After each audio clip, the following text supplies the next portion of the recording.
नमस्कार, आप देख रहे हैं IBC 24। मैं हूं आपके साथ राहुल सिन्हा। छत्तीसगढ़ के खबरों के बुलेटिन में आपका स्वागत है। खबरों को देखेंगे विस्तार से। कांग्रेस के राष्ट्रीय सचिव और असम प्रभारी विकास उपाध्याय के प्रभार वाले क्षेत्र अपर असम के 2 जिलों में छत्तीसगढ़ के मुख्यमंत्री भूपेश बघेल ने बूथ संकल्प शिविर और आम सभा कर असम की जनता को संबोधित किया। इसमें असम प्रदेश कांग्रेस के अध्यक्ष रिपुन बोरा का विधानसभा क्षेत्र गोहपुर भी शामिल है। असम कांग्रेस ने इन दोनों कार्यक्रमों को सफल बनाने के लिए जबरदस्त तैयारी कर रखी थी। सभा के बाद मुख्यमंत्री भूपेश बघेल आज छत्तीसगढ़ उनके लौटने का कार्यक्रम है। कांग्रेस के राष्ट्रीय सचिव और असम प्रभारी विकास उपाध्याय ने बताया कि मुख्यमंत्री भूपेश बघेल के 2 दिवसीय असम दौरे में लगातार कार्यक्रम रखे गए और उनको सुनने काफी संख्या में असम के लोग भी जुट रहे। सीएम ने कार्यक्रम के दौरान कहा कि जिस तरह से छत्तीसगढ़ में कांग्रेस की सरकार चहुमुखी विकास की ओर अग्रसर है, असम की जनता भी चाहती है कि अब असम राज्य भी उस दिशा में अग्रसर हो।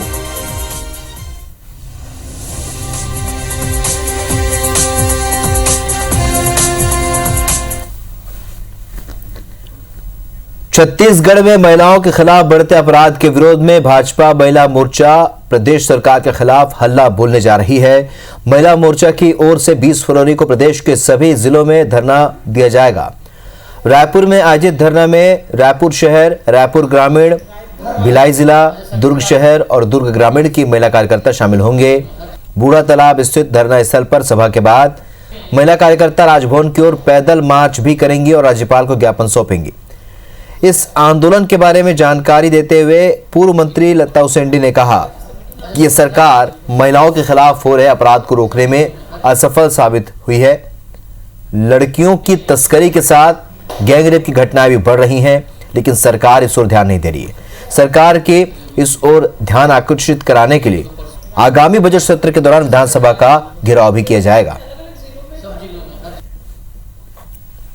वर्तमान में छत्तीसगढ़ की अगर हम बात करें तो इन 2 सालों में महिलाओं के अनाचार अत्याचार को लेकर जिस तरह से घटनाएं बढ़ी हैं, बालिका अपराध की बात हो, बालिकाओं के ऊपर अनाचार की बात हो, महिला अत्याचार की बात हो, रेप की घटनाएं हो, इन सारे मुद्दों को लेकर 1 दिवसीय धरना का कार्यक्रम 20 तारीख को रखा गया है ताकि वर्तमान सरकार जागे। गृह मंत्री ताम्रध्वज साहू ने सुबह 11 बजे से अपने विभागों की मैराथन बैठक ली। अपने क्षेत्र की बैठक लेने के बाद मंत्री साहू ने नगरीय प्रशासन अधिकारियों के साथ भी बैठक की, जिसमें तमाम कलेक्टरों से जर्जर पड़े शासकीय भवनों के अलावा खाली पड़ी सरकारी जमीनों की जानकारी के आधार पर समीक्षा की गई। सरकारी खाली पड़ी जमीनों के उपयोग और उसे अवैध कब्जे से बचाने को लेकर चर्चा की गई। इस मामले में मंत्री ने 2 हाई पावर कमेटी के साथ बैठक की, जिसमें मंत्री मोहम्मद अकबर, अनिला भेड़िया, शिव डहरिया भी मौजूद रहे। हाई पावर कमेटी की बैठक के बाद गृह मंत्री ताम्रध्वज साहू ने गृह विभाग के सचिव और पुलिस के 8 अधिकारियों के साथ बैठक की, जिसमें अपराधों की समीक्षा, जेल की स्थिति में सुधार समेत मुख्य रूप से राजनीतिक प्रकरण वापसी की समीक्षा की गई। गृह मंत्री ताम्रध्वज साहू ने बताया कि राजनीतिक और एसटी प्रकरणों की प्राथमिकता से इसमें चर्चा हुई है। उन्होंने बताया कि जिन कार्यकर्ताओं पर राजनीतिक मामले दर्ज हुए हैं वो एसपी या सीधे गृह मंत्री को आवेदन दे सकते हैं, जिसके बाद वापसी योग्य 16 प्रकरणों को लेकर निर्णय लिया गया। गृह विभाग की बैठक के बाद पीडब्ल्यूडी विभाग के सचिव समेत अधिकारियों की भी बैठक हुई। मुख्यमंत्री जी ने 2 हाई पावर कमेटी बनाई हुई हैं। एक में जो जर्जर भवन हैं या जिनको तोड़ करके उनका व्यावसायिक कॉम्प्लेक्स या उनके निवास के लिए कर्मचारियों के बनाना, और एक अनुपयोगी ज़मीन है जहाँ भवन भी हो सकता है और शासकीय खाली ज़मीन भी है। तो ये 2 हाई पावर कमेटी बनी है। पूरे प्रदेश में अनुपयोगी ज़मीनों की जो सूची आई है कलेक्टरों से, उस पर और हमारा मानना है कि बहुत कम जानकारी आई है और भी आ जाए। डोंगरगढ़ स्थित मां बमलेश्वरी मंदिर पहाड़ के रोपवे में हादसे के बाद इस रोपवे के संचालन को लेकर सवाल खड़ा हो गया है। मां बमलेश्वरी ट्रस्ट समिति रोपवे का संचालन कर रही थी। अनट्रेंड इंजीनियर और ट्रस्ट के अनुभवहीन कर्मचारी 10 करोड़ की लागत से बनकर तैयार हुआ ये रोपवे चला रहे थे। रोपवे परिसर सील करते हुए पुलिस के साथ टेक्निकल टीम हादसे की जांच में जुट गई।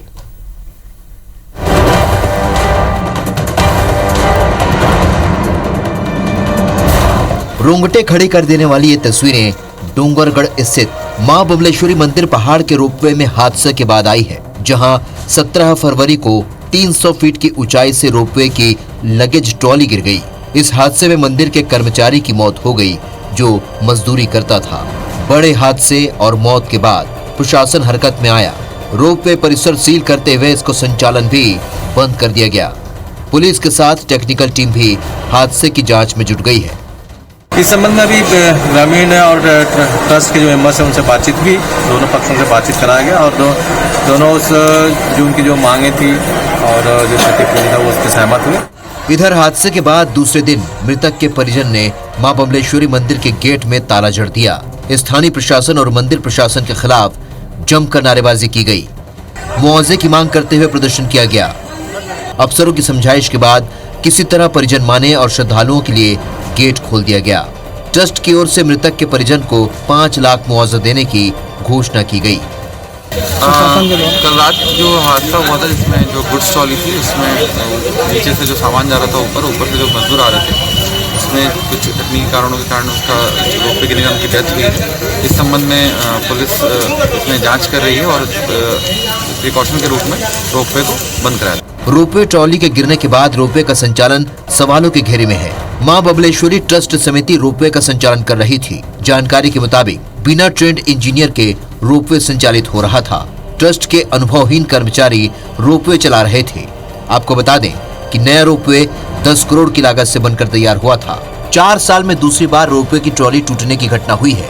इससे पहले फरवरी 2016 में भी ट्रॉली टूटकर गिरी थी। तब एक महिला की मौत हुई थी और 12 दर्शनार्थियों को रेस्क्यू कर निकाला गया था। धीरज शर्मा, IBC 24, डोंगरगढ़। राजनांदगांव जिले के डोंगरगढ़ में खुर्सीपार खुर्द गांव के वन रक्षा समिति के चौकीदार की मुखबिरी के शक में नक्सलियों ने हत्या कर दी। बीती रात 10 से 12 की संख्या में नक्सलियों ने जबरदस्ती उसे अपने साथ ले गए और जंगल के पास उसकी गोली मारकर हत्या कर दी। नक्सलियों ने मौके पर पुलिस मुखबिरी से संबंधित पर्चे भी फेंके। पुलिस ने अज्ञात नक्सलियों की तलाश शुरू कर दी है। पिछले महीने भी मुखबिरी के शक में नक्सलियों ने एक सरपंच और 2 ग्रामीणों की हत्या कर दी थी और अब फिर से एक ग्रामीण की हत्या से सुरक्षा व्यवस्था पर सवाल उठ रहे हैं।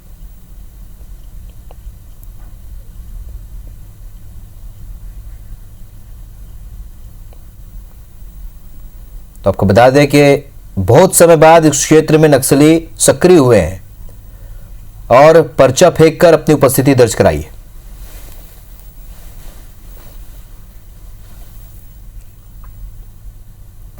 मुन्ना वर्मा करके है जो वन रक्षा समिति का चौकीदार था। उसको रात में लगभग 9 बजे पिछले रात में अज्ञात 15-20 माओवादी वर्दीधारी लोग उठा करके लेके गए थे और नदिया डोगरी जाने वाले रास्ते में गोली मार के उसकी हत्या कर दी है।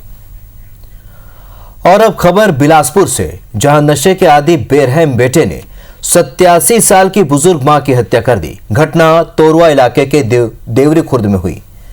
पारस यादव कई तरह के नशे का आदी था और अक्सर उसकी अपनी बुजुर्ग मां के साथ पेंशन के रुपए को लेकर लड़ाई होती थी। नशे की लत के लिए वो अपनी मां के पेंशन के रुपए मांगता था। पुलिस के मुताबिक आज सुबह भी इसी बात को लेकर उनके बीच झगड़ा हुआ और फिर आरोपी ने मां को मौत के घाट उतार दिया। तोरवा पुलिस ने मामले में कार्रवाई करते हुए आरोपी बेटे को गिरफ्तार कर लिया है।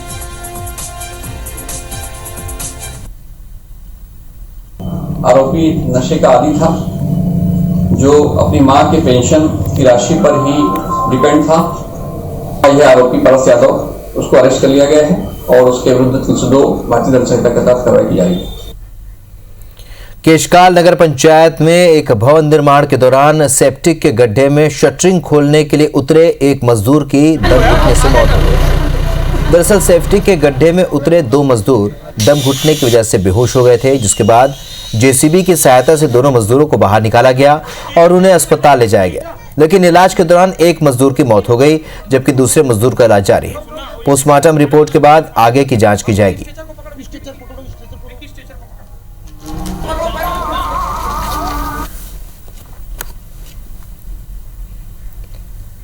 भिलाई नगर निगम ने बीएसपी प्रबंधन पर कम टैक्स देने के लिए 147 करोड़ के जुर्माने का नोटिस दिया है। दरअसल वित्तीय वर्ष 2019-20 के लिए बीएसपी ने संपत्ति कर के रूप में 6 करोड़ 24 लाख रुपए जमा कराए थे, जबकि परीक्षण के अनुसार ये राशि 33 करोड़ 70 लाख की है, जिसका अंतर 27 करोड़ 45 लाख रुपए का है।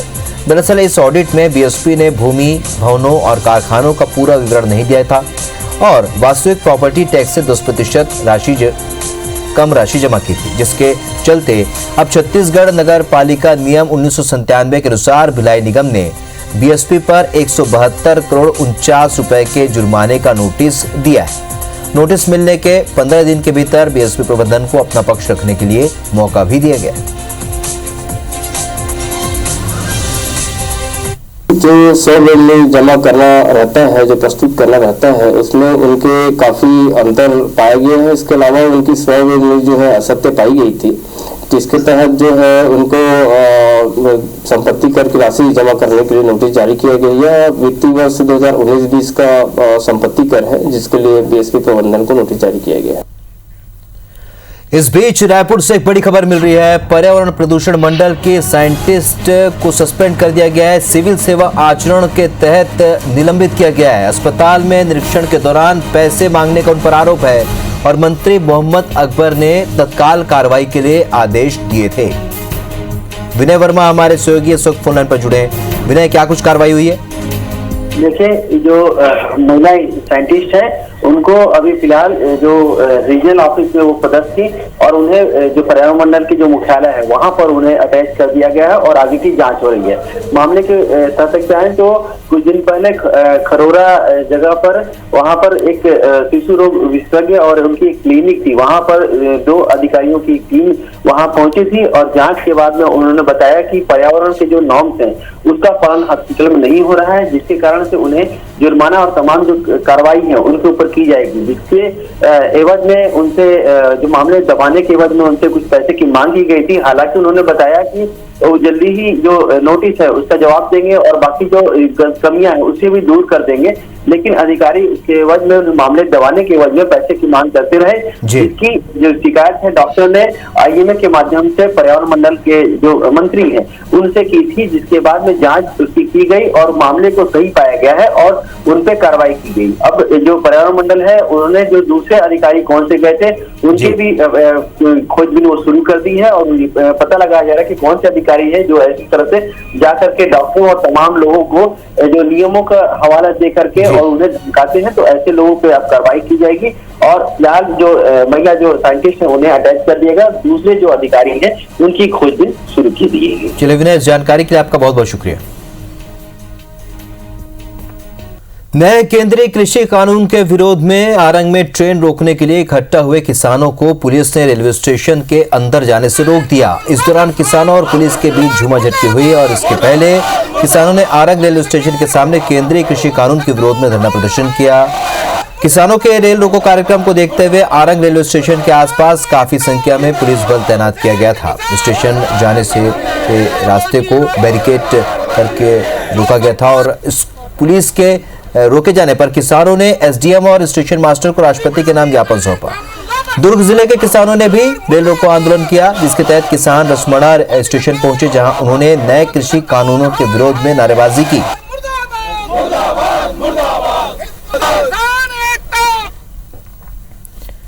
सरगुजा जिले में एक बार फिर धान की शॉर्टेज से संग्रहण केंद्र, विपणन विभाग और समितियों की परेशानी बढ़ गई। आलम यह है कि संग्रहण केंद्र तक पहुंचे 500 ट्रकों में से 200 ट्रकों में धान के शॉर्टेज पाए गए, जिस वजह से धान की ऑनलाइन एंट्री भी नहीं हो पा रही। धान की खरीदी के पहले ही शासन ने 0 शॉर्टेज के निर्देश दिए थे, लेकिन अब तक लगभग 100 क्विंटल से भी ज्यादा के धान का शॉर्टेज हो चुका है।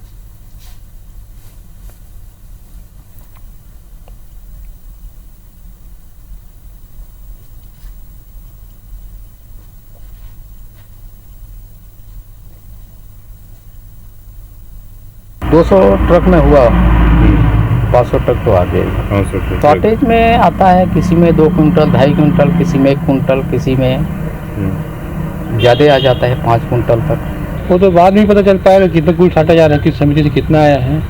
और उसमें किसकी गलती है, ट्रांसपोर्टर की गलती है कि समिति की गलती है?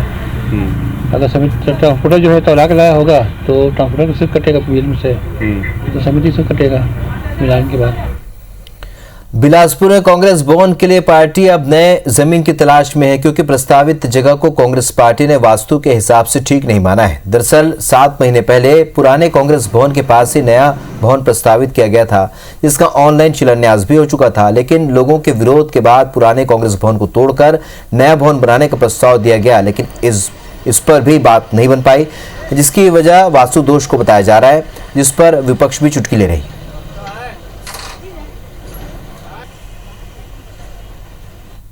जनहित के महत्व की जगह को यदि राजनीतिक दल के कार्यालय के लिए उपयोग करने का काम किया जाएगा तो उसका पुरजोर विरोध होगा। वास्तु का तर्क देकर कांग्रेस भवन अपना कार्यालय बनाना चाहती है तो वास्तव में पूरे देश में, पूरे प्रदेश में कांग्रेस का वास्तु ही बिगड़ा हुआ है, उस वास्तु को पहले सुधार ले। कुछ वास्तु का और सामुदायिक भवन के नाम से भी कुछ थोड़ा बहुत दिक्कतें आ रही थी। पुराना जो बस स्टैंड का जो परिसर है उसके लिए हम कांग्रेस के सभी वरिष्ठ जनों ने जाकर वहां पर भूमि को देखे हैं और सबकी सर्वसम्मति से वहां पर तय किया कि यहां पर कांग्रेस भवन का निर्माण होना चाहिए, जिसके लिए भूमि आवंटन के लिए हमने आवेदन भी कर दिया है। जल्दी ही इसमें अलॉटमेंट हो जाएगा और निर्माण कार्य वहां शुरू होगा। चलिए, छत्तीसगढ़ की खबरों में फिलहाल इतने, लेकिन ताज़ा अपडेट के लिए आप बने रहिए IBC 24 के साथ। नमस्कार।